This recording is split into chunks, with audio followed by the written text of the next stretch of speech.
preliminar muito importante para todo mundo.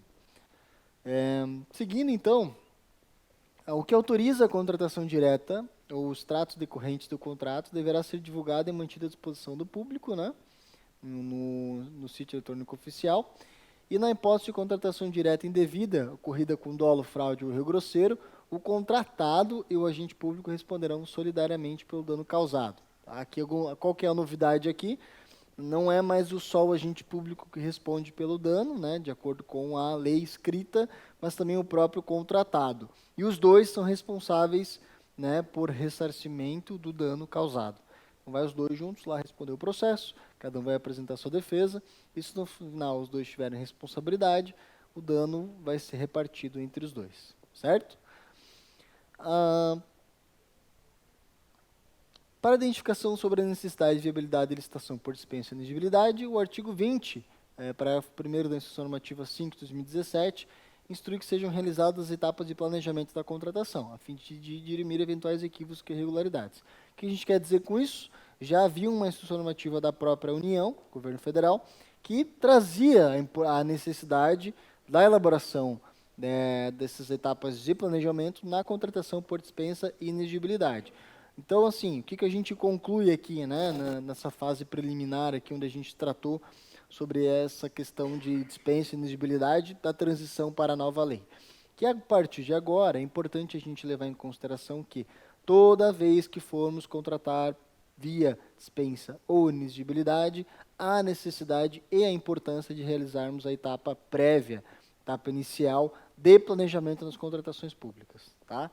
Não dá para a gente pular essa parte só porque é uma contratação direta. Não dá para a gente pular essa parte só porque é uma inexigibilidade. É essencial que a gente faça esse planejamento. Existem mecanismos na nova lei que nos remetem a isso, né? E se faltar lá na frente e for constatada alguma irregularidade, a gente pode sim sofrer algum tipo de responsabilização por ausência desse planejamento, tá? Então, essa realidade ela tem que ser latente na cabeça de todo mundo. Na Câmara, ou na Prefeitura, ou na autarquia, todo mundo precisa planejar quando vai contratar via dispensa. Aí a dispensa a gente sabe que ela é muito comum, né? A gente contrata muito quando se trata de contratação emergencial, quando se trata de dispensa por valor, quando se trata de inexigibilidade por serviços técnicos, né, de natureza predominantemente intelectual, através de notória especialização. Então, tem, sim, muito essa característica, muitas contratações relacionadas a isso no nosso dia a dia. É importante a gente analisar isso sobre esse prisma, tá?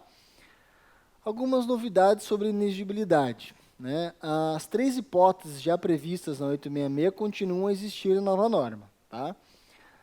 No entanto, a nova lei deixa de mencionar a necessidade de serviço técnico de natureza singular e passa a exigir que ela seja predominantemente intelectual e seja prestada por um profissional de notória especialização. Porque a antiga lei dizia que o serviço singular por um profissional de notória especialização. Lembram? E esse serviço singular, ele dava a entender, singular, quando a gente fala singular, o significado dessa palavra remete à exclusividade, a alguma coisa única, né? E não é isso que a lei queria passar, não era essa a intenção do legislador. Na jurisprudência, antes da nova lei, isso já havia sido corrigido, para dizer o seguinte, olha, o serviço que trata esse inciso da Lei 8.666, ele remetia a um serviço singular de notória especialização. Todavia, não precisava ser exclusivo, não precisava ter essa característica. A ideia é que ela seja realizada, quando seja contratada, quando havia necessidade de um profissional com muita especialidade num determinado tema que foge à realidade da administração pública, né? Então, é essa realidade que tem que ficar na nossa cabeça, né? Não precisa ser exclusivo, ele só precisa haver a necessidade de contratação de um profissional que tenha uma notória especialização sobre aquele assunto que foge da realidade comum que nós trabalhamos no dia a dia. Por exemplo, né, a estatal, a SAMAI, está respondendo por um processo dentro de uma investigação criminal por conta de corrupção. Algum advogado da SAMAI trabalha com direito penal? Nenhum. É muito complicado, é uma área completamente diferente. Então, faça a contratação de um advogado com notória especialização na área criminal para defender a estatal nesse processo criminal. A Petrobras fez isso, por exemplo, né? Então, isso é basicamente dá a entender qual é o objetivo dessa possibilidade de contratação, né? Além disso, existem duas novas possibilidades de inexigibilidade, trazidas no artigo 74, que é onde ficam lá os procedimentos auxiliares de contratação, né? Que basicamente são o credenciamento de profissionais, né? Algo já muito utilizado pelos municípios, de modo geral, né? As autarquias acredito que nem tanto, a prefeitura faz muito credenciamento e a Câmara geralmente fiscaliza muito credenciamento, né? Porque a prefeitura faz credenciamento geralmente de uma forma, às vezes, meio equivocada. Mas vocês lá não costumam fazer, né? Credenciamento, né? Mais incomum. Credenciamento a gente faz quando? Quando a gente quer contratar todos os profissionais ou todas as empresas que realizam determinado serviço, desde que preencham determinados critérios. Ou seja, eu não quero contratar um, quero contratar todos que preencham aquele critério. Exemplo, laboratórios para exames clínicos, né? Faço um credenciamento, os laboratórios que se interessarem se credenciam e passam a realizar os exames através de uma tabela e depois de determinado prazo recebem por aquele exame realizado. Tá? É um exemplo bem simples, né?